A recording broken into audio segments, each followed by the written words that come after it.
Mikhail Sergeyevich Gorbachev, March 2, 1931 to August 30, 2022, was a Soviet and Russian politician and statesman who served as the last leader of the Soviet Union from 1985 to the country's dissolution in 1991. He served as General Secretary of the Communist Party of the Soviet Union from 1985 and additionally as head of state beginning in 1988, as Chairman of the Presidium of the Supreme Soviet from 1988 to 1989, Chairman of the Supreme Soviet from 1989 to 1990 and the President of the Soviet Union from 1990 to 1991. Ideologically, Gorbachev initially adhered to Marxism, Leninism but moved towards social democracy by the early 1990s. He was the only Soviet leader born after the country's foundation. Gorbachev was born in Privolnoye, Russian SFSR, to a poor peasant family of Russian and Ukrainian heritage. Growing up under the rule of Joseph Stalin in his youth, he operated combine harvesters on a collective farm before joining the Communist Party, which then governed the Soviet Union as a one-party state. Studying at Moscow State University, he married fellow student Raisa Titarenko in 1953 and received his law degree in 1955. Moving to Stavropol, he worked for the Komsomol youth organization and, after Stalin's death, became a keen proponent of the de-Stalinization reforms of Soviet leader Nikita Khrushchev. He was appointed the first party secretary of the Stavropol Regional Committee in 1970, overseeing the construction of the Great Stavropol Canal. In 1978, he returned to Moscow to become a secretary of the party's Central Committee. He joined the governing Politburo, 25th term, as a non-voting member in 1979 and a voting member in 1980.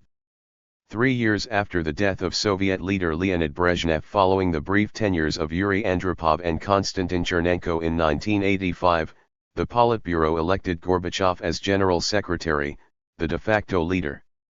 Although committed to preserving the Soviet state and its Marxist, Leninist ideals, Gorbachev believed significant reform was necessary for its survival.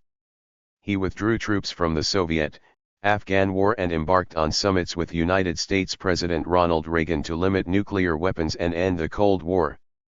Domestically, his policy of glasnost, openness, allowed for enhanced freedom of speech and press, while his perestroika, restructuring, sought to decentralize economic decision-making to improve its efficiency. Ultimately, Gorbachev's democratization measures and formation of the elected Congress of People's Deputies undermined the one-party state. When various Warsaw Pact countries abandoned Marxist, Leninist governance in 1989, he declined to intervene militarily. Growing nationalist sentiment within constituent republics threatened to break up the Soviet Union, leading the hardliners within the Communist Party to launch an unsuccessful coup against Gorbachev in August 1991. In the coup's wake, the Soviet Union dissolved against Gorbachev's wishes. After resigning from the presidency, he launched the Gorbachev Foundation, became a vocal critic of Russian Presidents Boris Yeltsin and Vladimir Putin, and campaigned for Russia's social democratic movement. Gorbachev is considered one of the most significant figures of the second half of the 20th century. The recipient of a wide range of awards, including the Nobel Peace Prize, in the West he is praised for his role in ending the Cold War, introducing new political and economic freedoms in the Soviet Union, and tolerating both the fall of Marxist, Leninist administrations in Eastern and Central Europe and the German reunification. Gorbachev has a complicated legacy in Russia. While in power, he had net positive approval ratings, being viewed as a reformer and change-maker. However, as the Soviet Union collapsed as a result of these reforms, so did his approval rating. Contemporary Russians often deride him for weakening Russia's global influence and precipitating an economic collapse in the country. Mikhail Gorbachev also ran unsuccessfully in 1996, which, despite neoliberal reforms in Russia at the time, showed mass unpopularity with the results of his administration and possibly regret in the collapse of the USSR.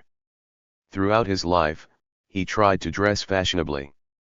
Having an aversion to hard liquor, he drank sparingly and did not smoke. He was protective of his private life and avoided inviting people to his home.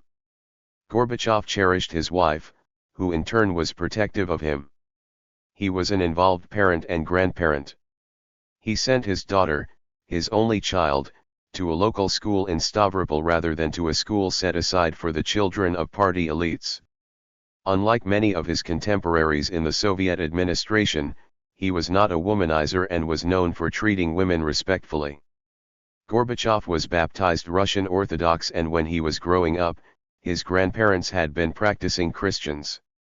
In 2008, there was some press speculation that he was a practicing Christian after he visited the tomb of Saint Francis of Assisi, to which he publicly clarified that he was an atheist.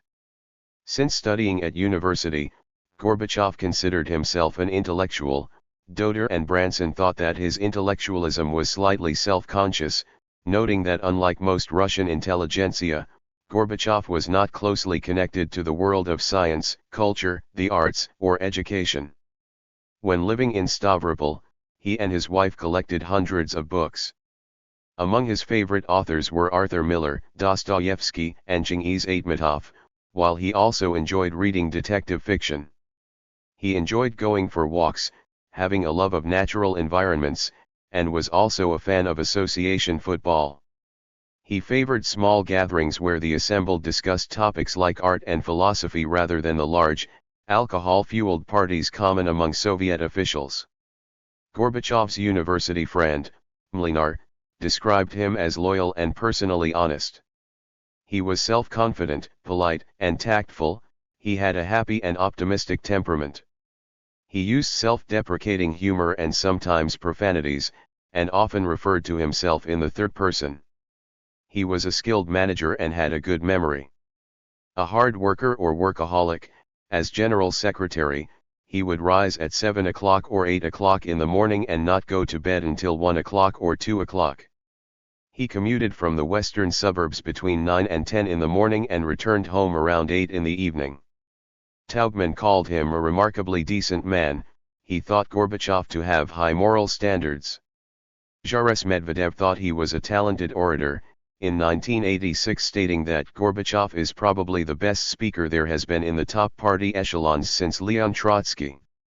Medvedev also considered Gorbachev a charismatic leader, something Brezhnev, Andropov, and Chernenko had not been.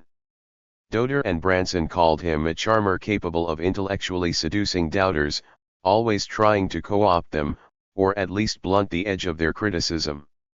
Macaulay thought Gorbachev displayed great tactical skill in maneuvering successfully between hardline Marxist, Leninists and liberalisers for most of his time as leader, adding, though, that he was much more skilled at tactical, short-term policy than strategic, long-term thinking, in part because he was given to making policy on the hoof.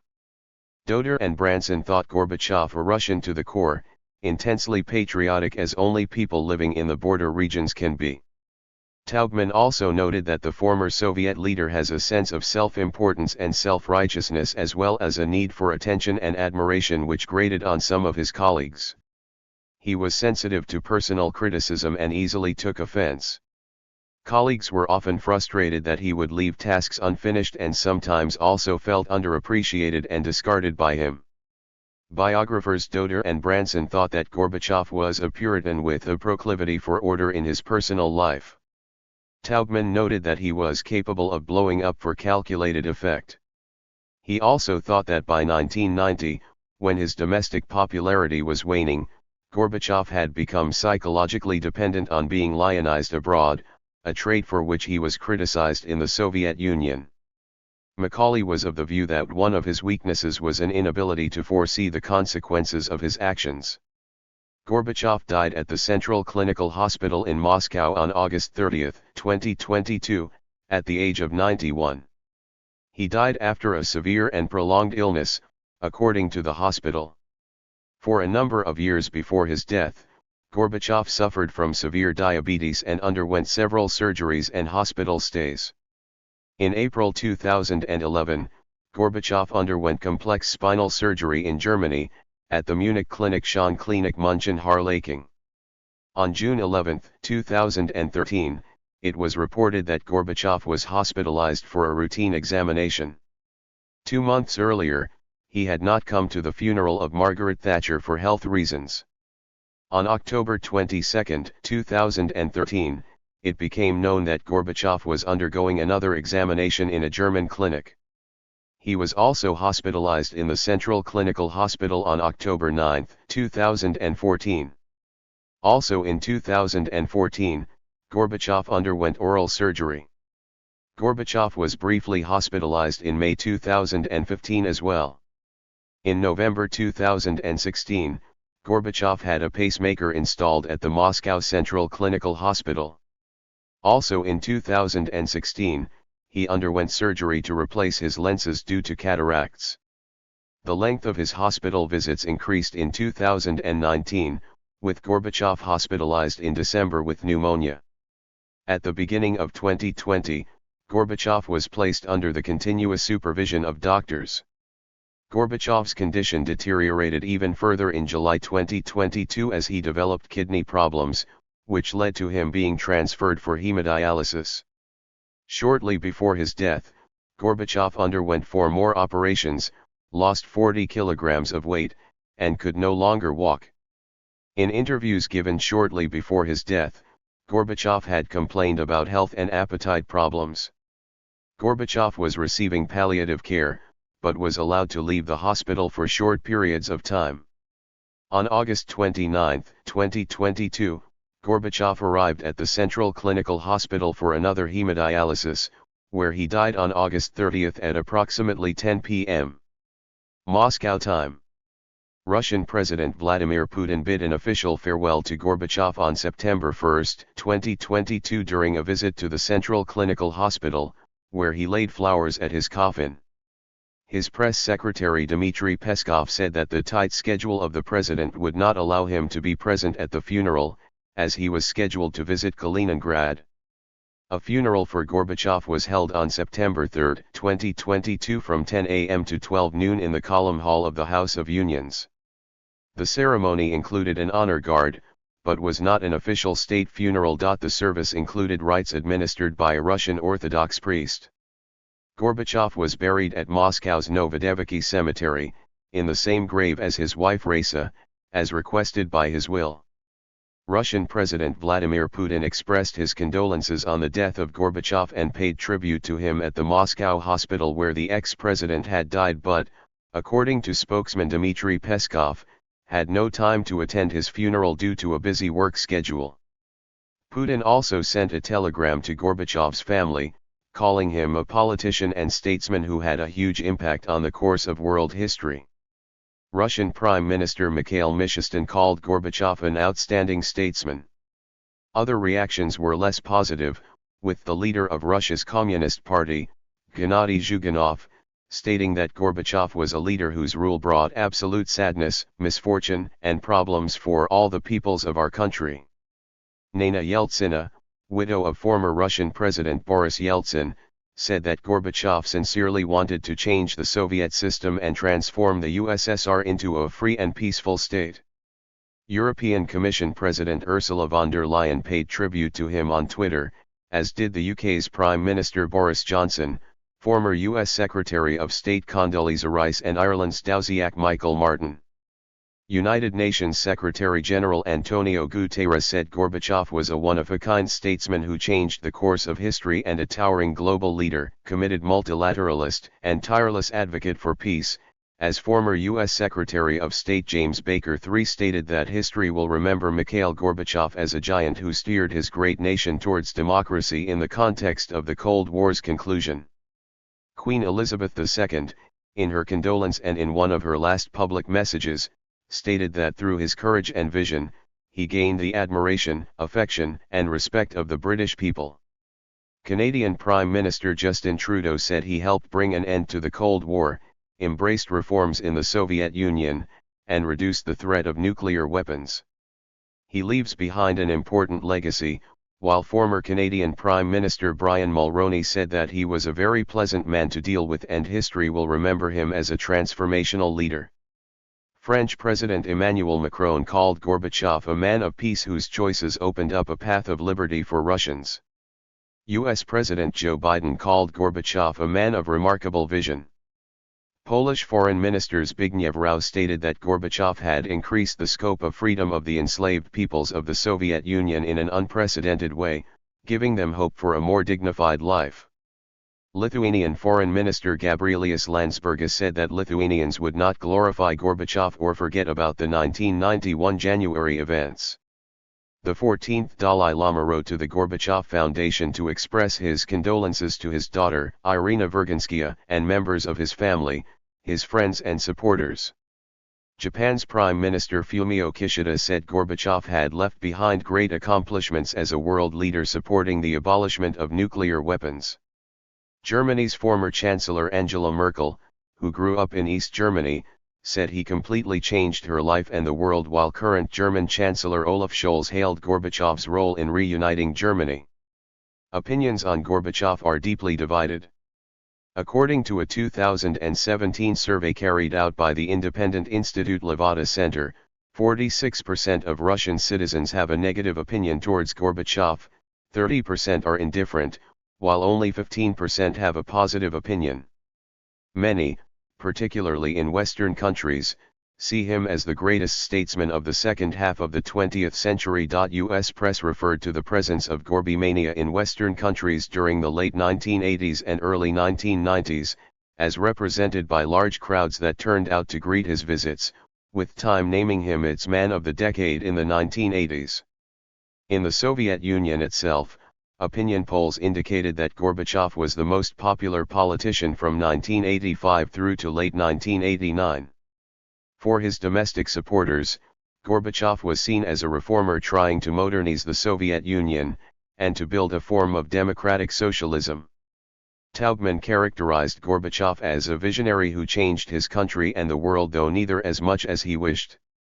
Taubman regarded Gorbachev as being exceptional, as a Russian ruler and a world statesman, highlighting that he avoided the traditional, authoritarian, anti-Western norm of both predecessors like Brezhnev and successors like Putin.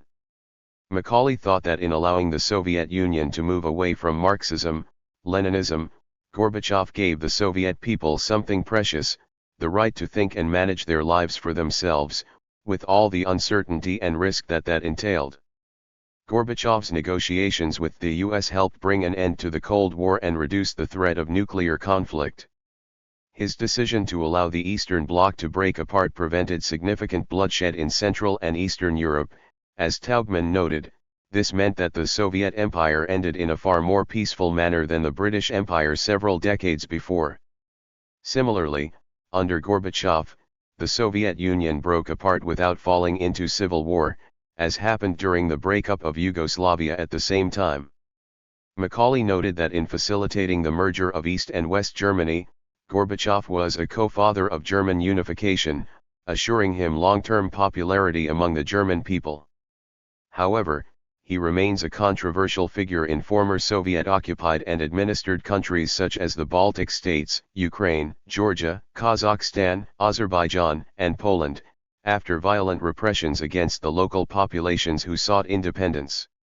Locals have stated that they consider Western veneration of the man an injustice and have said they do not understand his positive legacy in the West, with a group of Lithuanians having pursued legal action against him. He also faced domestic criticism during his rule. During his career, Gorbachev attracted the admiration of some colleagues, but others came to hate him. Across society more broadly, his inability to reverse the decline in the Soviet economy brought discontent. Liberals thought he lacked the radicalism to really break from Marxism, Leninism and establish a free market liberal democracy. Conversely, many of his Communist Party critics thought his reforms were reckless and threatened the survival of Soviet socialism. Some believed he should have followed the example of China's Communist Party and restricted himself to economic rather than governmental reforms. Many Russians saw his emphasis on persuasion rather than force as a sign of weakness. For much of the Communist Party nomenclatura, the Soviet Union's dissolution was disastrous as it resulted in their loss of power. In Russia, he is widely despised for his role in the collapse of the Soviet Union and the ensuing economic collapse in the 1990s. General Varenikov, one of those who orchestrated the 1991 coup attempt against Gorbachev, for instance called him a renegade and traitor to your own people. Many of his critics attacked him for allowing the Marxist, Leninist governments across Eastern Europe to fall and for allowing a reunited Germany to join NATO, something they deemed to be contrary to Russia's national interest. The historian Mark Galeotti stressed the connection between Gorbachev and his predecessor, Andropov. In Galeotti's view, Andropov was the godfather of the Gorbachev revolution, because as a former head of the KGB he was able to put forward the case for reform without having his loyalty to the Soviet cause questioned, an approach that Gorbachev was able to build on and follow through with. According to Macaulay, Gorbachev set reforms in motion without understanding where they could lead. Never in his worst nightmare could he have imagined that perestroika would lead to the destruction of the Soviet Union. According to the New York Times, few leaders in the 20th century, indeed in any century, have had such a profound effect on their time. In little more than 6 tumultuous years, Mr. Gorbachev lifted the Iron Curtain, decisively altering the political climate of the world. In 1988, India awarded Gorbachev the Indira Gandhi Prize for Peace, Disarmament and Development. In 1990, he was given the Nobel Peace Prize for his leading role in the peace process, which today characterizes important parts of the international community. Out of office he continued to receive honors. In 1992, he was the first recipient of the Ronald Reagan Freedom Award, and in 1994 was given the Gras-Emir Award by the University of Louisville, Kentucky. In 1995, he was awarded the Grand Cross of the Order of Liberty by Portuguese President Mário Soares, and in 1998 the Freedom Award from the National Civil Rights Museum in Memphis, Tennessee. In 2000, he was presented with the Golden Plate Award of the American Academy of Achievement at an awards ceremony at Hampton Court Palace near London. In 2002, Gorbachev received the Freedom of the City of Dublin from Dublin City Council.